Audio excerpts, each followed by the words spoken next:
오늘 책과의 여행은 레이먼드 카버의 대성당으로 떠나볼까요? 제목에서 오는 느낌이 무언가 거룩하고 묵직하고 신학적일 것 같았다. 여행을 떠나듯 설레이며 처음 깃털들 단편을 읽는다.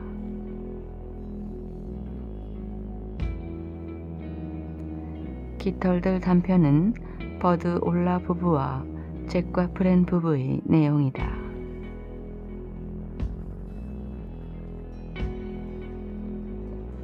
버드의 집에 저녁 초대를 받아 잭의 부부가 가게 된다.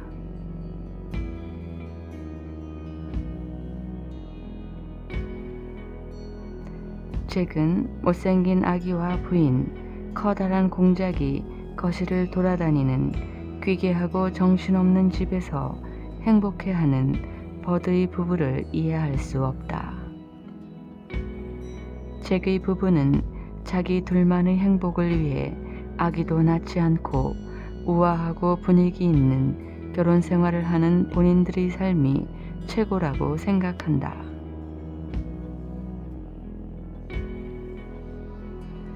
저녁 식사를 마치고 버드의 집에서 돌아오는 날, 잭의 집에서는 아기가 생기고 부인은 자기가 제일 좋아하는 긴 머리를 싹둑 자르고 더 이상 날씬한 몸매도 아니라고 독백하면서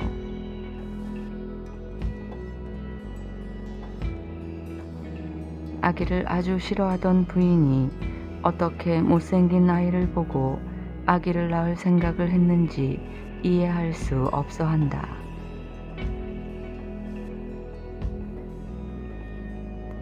그 모든 것은 공작 때문이라고, 그날 공작의 깃털이 부인 옷에 붙어왔기 때문이라고 말한다.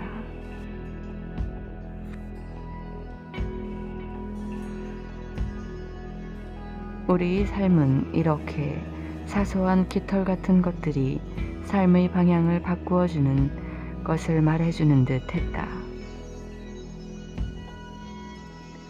또 내가 혐오하고 싫어하던 것들이 나에게는 삶의 행복이며 기쁨이 될 수 있음이 아닐까 생각한다. 공작은 낙원의 새로 불린다고 한다. 그 정신없고 기괴하고 복잡한 삶이 낙원이라고 카버 작가는 말하는 듯하다.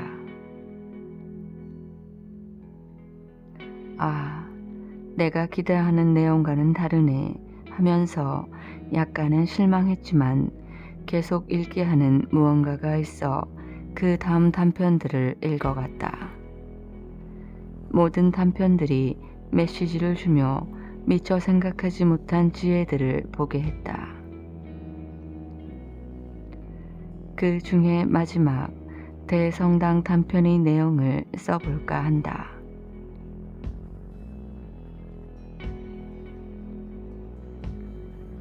눈이 보이지 않는 맹인에게 마침 TV에서 나오는 대성당을 눈이 잘 보이는 화자가 맹인에게 설명을 해준다. 높은 첨탑, 이무깃돌, 벽에는 그림, 그 다음을 설명하는데 대성당을 보면서도 표현하기가 어렵고 힘이 든다. 그러자 맹인이 화자에게 눈을 감으라고 하면서 화자의 손에 자기의 손을 얹어 따라 그리라고 한다.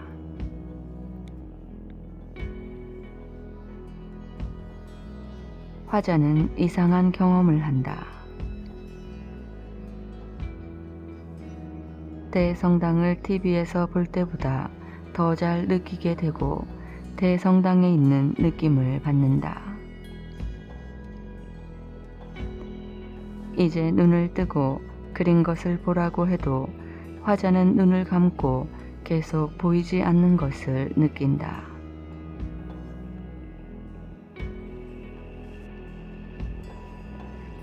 눈에 보이지 않고 마음으로 느끼는 것이 눈으로 보고 확인하는 것보다 더 큰 진리로 다가옴을 말하는 듯 했다.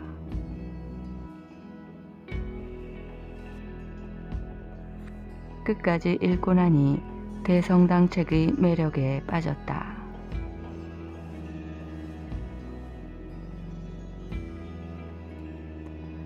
모든 단편들에서 말하는 것은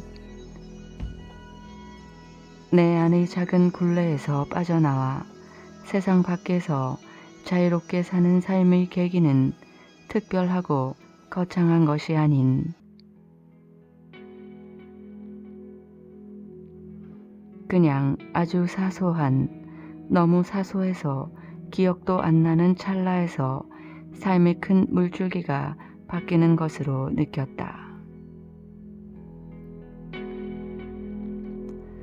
화장실 거울에서 자기 얼굴을 보는 순간이나 또는 누군가의 작은 위로에서 죽어도 잊을 수 없는 상처를 치유받기도 한다.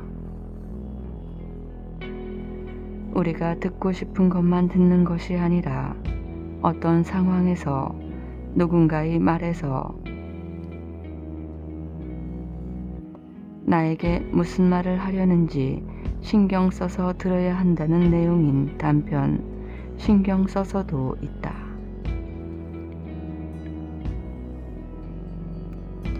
제목이 참 단순하고 사실적이어서 웃음이 났지만 그 단순한 제목이 나에게 울림을 준다.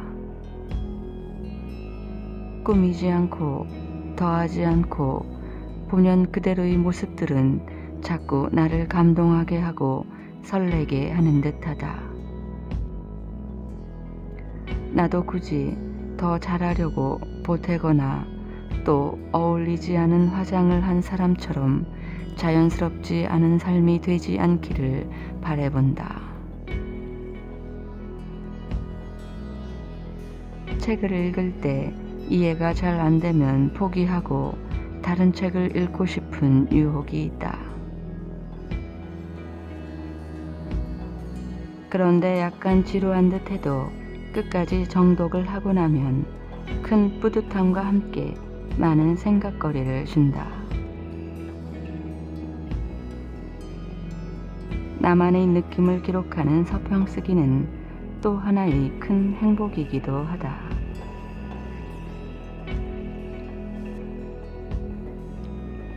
여러분들도 지루한 듯한 책들도 인내를 갖고 읽어보시기를 바라요.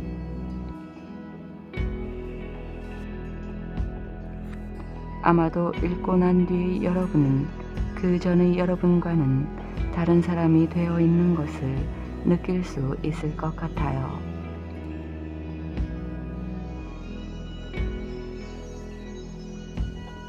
그럼 다음에 또 다른 책으로 여행을 떠나요.